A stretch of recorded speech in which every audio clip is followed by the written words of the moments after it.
I am the goat, and today I've decided to be fair, I haven't been here for a while, I haven't done a short for a while. I'm currently cooking, so if you hear fizzing in the background, I'm currently cooking. That's me with a goat, really trying to absorb its understanding of a goat mentality, and I feel I am part goat. Anyway, it's Kronenbourg, 1664. It's not something I'd normally tank because it's quite light, but today I thought I'd give it an exception. Cheers.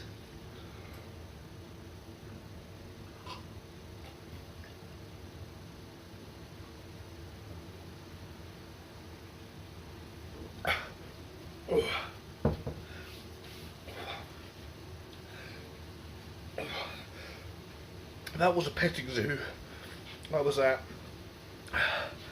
and I fell in love with it.